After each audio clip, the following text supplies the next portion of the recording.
그 임차권 등기 우리가 흔히들 많이 알고 있는데 그렇죠. 임차권 등기에 대해서 조금 생각을 좀 다시 해야 할 만한 그런 판결이 하나 나서 소개를 해볼까 합니다. 임차권 등기는 그 보증금을 못 받고 이사 나갈 때 해놓는 안전장치잖아요. 그렇죠, 그렇죠. 예. 네. 그런데 이제 그 임차권 등기를 해둔 상태에서 누군가 세입자가 나갔습니다. 네, 없어요. 그런데 네. 이제 다른 세입자가 들어와서 있을 때 그 세입자가 어떤 지위를 가지느냐, 법적 지위를 가지느냐, 이런 부분에 관한 이제 판결이 하나 났는데, 요게 조금 생각했던 거하고 좀 달라서. 지위를 가질 수 있나요? 가질 수가 있습니다. 예. 오, 그래요? 그렇습니다. 예. 이게 이제 저도 이 판결을 모르고 있는데요. 모르고 있었는데, 23년 9월 27일, 요 판결인데, 27일에 났는데, 저도 이제 이 판결을 모르고 있다가, 최근에 뭐 제가 잘 아는, 학원 운영하시는, 경매학원 운영하시는 분인데, 굉장히 좀, 이론적으로도 좀 밝고 하신 분인데, 이분이 이 판결을 이제 보내오셔서, 이게 판결 내용이 말이 되느냐, 이해가 안 된다라고 하시더라고요. 그래서 제가 읽어보니까, 결론적으로는 사실은 이해는 됩니다. 법조인으로서는. 충분히 이해되는데, 그 질문하신 분이 왜 그렇게 판결이 납득 못하겠다라고 하는지를 알겠더라고요. 일반 상식에는 반하는 판결일 수가 있습니다. 자, 이게 이제 우리 임차권 등기가 요즘 보증금 못 받는 경우가 많으니까. 전세 사기 때문에 많잖아요. 많죠. 임차권 등기 놓고 나가고. 그래서 임차권 등기가 지금 활용이 많이 되고 있기 때문에 이제 이 사건이 좀 의미가 있다고 이제 보는데 결론적으로는 임차권 등기 하고 나가는 것을 조금 신중하게 할 필요가 있다라고 하는 이제 그런 결론에 도달할 수가 있습니다. 그 짐 빼고 나가는, 점유를 빼는. 네. 그러니까 이제 우리가 쉽게 생각하면은 임차권 등기 해놓고 나면 대항력 우선 변제권이 다 유지가 되고, 그렇죠. 그 다음에 짐을 빼도 되고 이사 가도 되고 그런 이제 목적이 그런 생각을 가지고 또 이제 경우에 따라서는 보증금에 대해서 이자도 좀 받고. 맞다. 짐을 빼야지 지연이자 청구할 수 있잖아요. 그 지연이자도 받고 이런 목적으로 이제 임차권 등기 활용하는 경우가 꽤나 많이 있습니다. 그래서 그렇지만 이런 판결 지금 이제 소개시켜드릴 판결을 생각하면 위험성이 있다라고 하는 그런 부분인데요. 이게 우리가 이제 임차권 등기를 생각하면은 임차권 등기된 집에 누가 들어올까 이렇게 생각하잖아요. 그렇죠. 들어와도 월세 조금 내는 사람들. 그렇죠. 잠깐 있다 나가는 사람들. 보증금 거의 없이. 거의 없이. 이런 분들이 이제 대부분인데, 이 사건은 이제 보증금이 3,900인가? 제법 큰 돈을 내고 들어왔습니다. 거의 전세네요. 예. 그래서 이제 이런 어떤 정상적인 임대차 계약, 보증금 제대로 내고, 이런 임대차 계약은 사실은 쉽지 않단 말이에요. 그렇죠. 왜냐면 중개도 안 해줄 뿐더러 중개사도. 그렇죠. 예. 왜냐하면은 임차권 등기가 돼 있으면은 이 집은 보증금이 아직 해결이 못 되고 있구나. 내가 이 집에 들어갔다가는 보증금 날릴 수도 있겠구나. 내가 뭐 어떤 처지로 전락할지 그걸 알 수가 없기 때문에 이런 집에 들어갈 수가 없거든요. 그렇죠. 그래서 이제 이런 사례가 사실 많지 않은 겁니다. 케이스가 있어야 판결이 나오는데 그렇죠. 케이스 자체가 별로 없기 때문에 판결이 별로 없었습니다, 이게. 그런 집들은 뭐 할 때도 300에 30, 100에 30 이렇게 들어가지 3천 몇백을 넣고 들어가는 바보는 없으니까요. 그렇습니다. 예. 그래서 이제 우리가 판결이 별로 없어가지고, 임차권 등기된 집은 좀 기피 대상. 그죠? 이 집은 들어가면은 뭔가 보호를 못 받아. 그렇죠. 이렇게 생각을 해왔는데, 그게 아닐 수 있다. 이런 겁니다. 그래요? 왜냐하면 요게 이제 주택임대차보호법 3조의 3, 6항입니다. 6항에 보면은 임차권 등기의 집행에 따른 임차권 등기가 끝난 주택을 그 이후에 임차한 임차인은 제 8조에 따른 우선 변제를 받을 권리가 없다. 이렇게만 돼 있어요. 근데 요걸 8조가 뭐냐면은 최우선 변제권 있잖아요. 소액 임차인. 먼저 주는 거. 그렇죠. 그 최우선 변제 권은 이제 보장받을 수가 없다라고 했기 때문에 그렇죠. 반대 해석으로 하면 대항력이나 이게 임차권 등기가 된 집에 들어간 세입자도 대항력이나 우선 변제권을 가진다는 거예요. 최우선 변제는 못 받는 거고 그런 해석이 나올 수가 있습니다. 그렇죠. 최우선 변제를 받으면 안 되죠. 임차권 등기된 사람이 먼저 받아야 되니까. 그렇죠. 그런데 이제 이게 임차권 등기된 집을 뒤에 들어간 사람이 대항력도 가지고 우선 변제권도 가져? 이런 결론은 이해하기가 좀 쉽지 않잖아요. 그렇죠. 미친 욕해서 그런데 네. 바보잖아요. 그 임차권 등기 이후에 들어간 사람 바보니까 보여줄 권리가 없죠. 그렇죠. 네. 그게 좀 비정상적이라고 벌써 딱 생각하지 않습니까? 그런데 이게 아까 말씀드린 이 대법원 23년도 9월 27일 날 선고된 이 판결은 어쨌든 결론적으로는 이 사람이 대항력이나 우선 변제권도 가진다 이렇게 판단을 하고 이 사건이 이제 어떤 사건이냐면은 기본적으로는 이제 그 낙찰을 받은 사람 이 집이 이제 우선 경매로 이제 낙찰이 됐는데 네. 그 집에 임차권 등기가 된 상태에서 세입자가 들어온 세입자가 있었습니다. 그러다 보니까 이 세입자를 이제 지위가 어떻게 되느냐라는 부분이 이 소송에서 이제 문제가 됐는데요. 지금 낙찰받은 원고는 부당이득을 해달라. 이 사람이 무단으로 점유하고 있기 때문에 부당이득 해달라라고 하는 청구를 했고, 그 다음에 이 피고 점유하고 있는 이 사람은 내가 정상적인 세입자다. 너는 내가 그 말소기준 권리 그 저당권이나 이런 것들이 없이 지금 내가 전입신고 확정일자를 받았기 때문에 대항력이 있는 사람이니까 내 보증금 돌려줘라 라고 하는 것을 반소로 제기한 겁니다. 그런데 결과적으로 재판 끝에 1심, 2심, 3심 모두 세입자가 이겼어요. 모두. 3천 얼마를 돌려줘야 되네요? 돌려줘야 됩니다. 와, 그럼 잘못 받은 거네, 그분은. 낙찰을 잘못 받은 그러니까요. 네. 그분 입장은 우리 이제 보통의 상식처럼 그러니까요. 이 세입자는 정상적이지 아니지 않느냐. 그렇죠. 어떻게 뭔가 임차권 법적인 등기가 돼 있는데 들어왔으면. 그렇죠. 법적인 보호를 못 받을 거다라고 생각해서 그건 물어줄 필요가 없다는 전제를 아마 받지 않았을까. 저도 그랬을 것 같은데. 그죠. 그런데 이제 의외의 결과가 난 겁니다.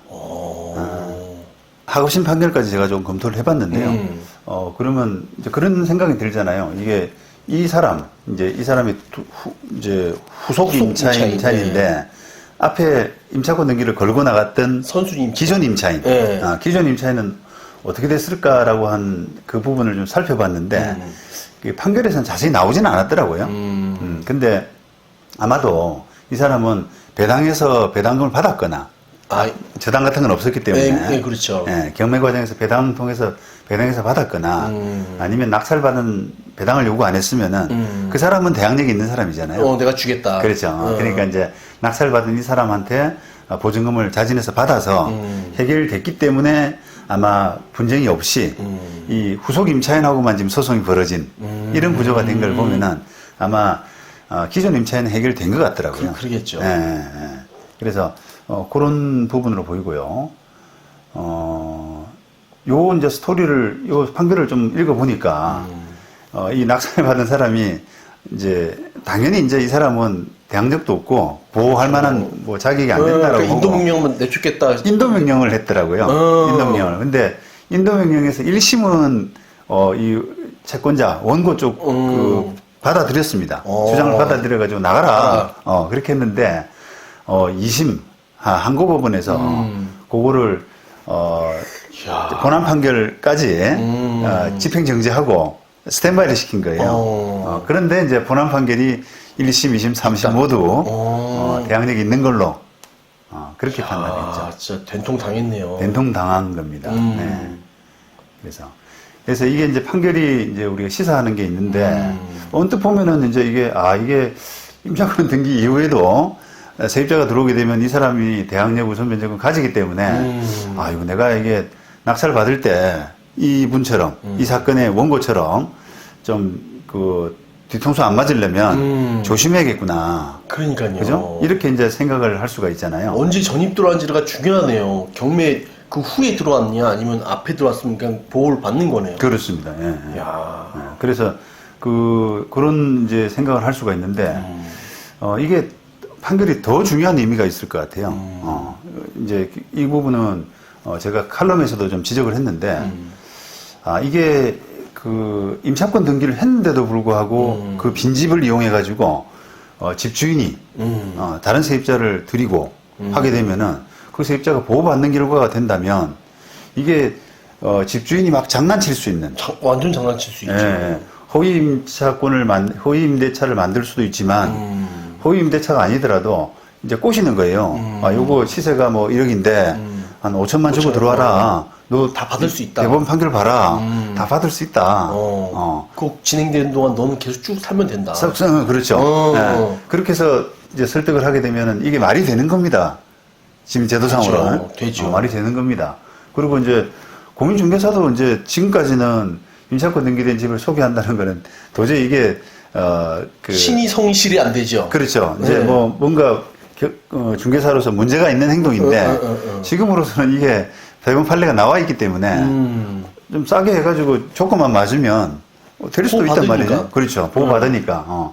그렇게 될 수가 있기 때문에 이게 자칫하면은 이제 임차권 등기 믿고 집을 비워줬다가 다른 세입자가 들어오는 순간 이게 이제 낙찰이 안 될 수가 있습니다. 그러니까요. 그 임차권 등기했던 사람도 돈을 못 받아갈 수가 있겠네요. 그렇습니다. 그러니까 계속 경매가 지정되면서 뭐 입찰 안 되니까. 그렇죠. 그렇죠. 그러니까 이게 시세가 만약에 뭐 1억짜리 집인데 보증금이 기존에 한 7천 정도 됐단 말이에요. 근데 그 사람이 임차권 등기해두고 나간 사이에 후속 임차인이 한 5천만 원 주고 그 집에 또 들어왔어요. 그러면 이제 낙찰 받는 사람은 7천, 5천에서 1억 2천을 대항력을 부담을 가져야 그러니까 되기 때문에 이게 경매가 될 수가 없죠. 될 수가 없죠. 그런 부분이 있어서 이게 굉장히 이 판결이 이제 파장이 크겠구나. 그런 부분이 있습니다. 임차권 등기 사기로 또 나올 수도 있겠는데요. 예. 예전에는 이제 우리가 경매 몰린 집주인이 막 이렇게 허위 소액 임차인들 있잖아요.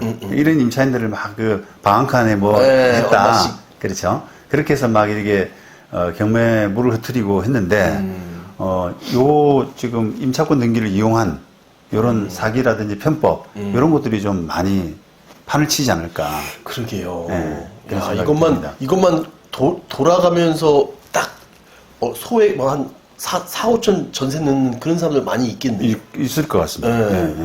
사실은 이제 우리가 그 경매 들어가는 집에 대해서 뭐 집주인이 그 경매되는 한 1년 기간 동안에 그냥 단기 세입자 넣어가지고 좀 빼먹고 하는 몇십만 원씩. 그런 부분이 있고 막 지적이 되고 있는데 이거는 이제 그걸 넘어서는 거거든요. 이게. 그래서 이제 그 이런 세입자 보증금을 못 받은 상태에서 임차권 등기만 해두고 나가는 것은 세입자 입장에서는 굉장히 위험할 수 있어요. 그럼 안 되겠네요. 시원 장치를 다 해놓던지 네, 자물쇠로 채워놓던지 그렇죠. 네. 집주인이 못 건들게 해야 되겠네요. 그렇습니다.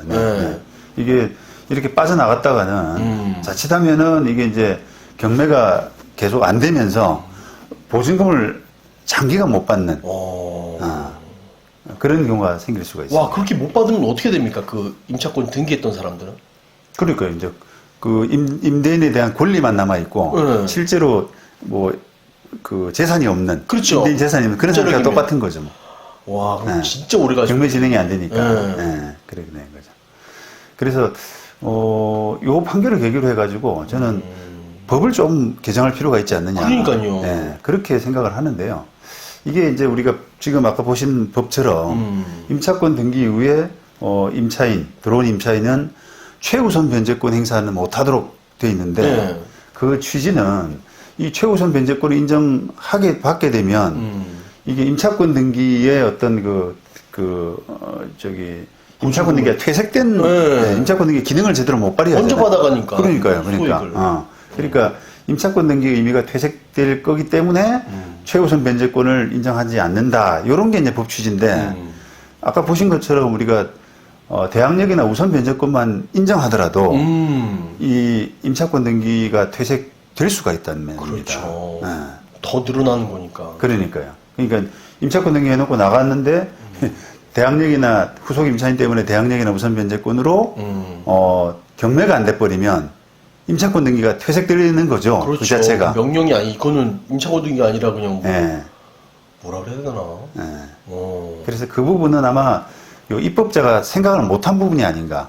최우선 변제권만 인정 안 하면은 임차권 등기는 기능을 할 거야 이렇게 했는데 기능을 못 할 수가 있는 거죠. 못하죠. 그 집이 뭐 1억짜리가 1억 5천이 되지 않는 이상. 그렇죠. 시세가. 맞습니다. 예. 맞습니다. 예. 그러니까 이제 법 개정을 해서 임차권 등기 이후에 들어온 세입자는 대항력이나 우선 변제권을 못 갖추는 못 받는 걸로 그렇게 그래야죠. 법을 개정해야 되지 않을까.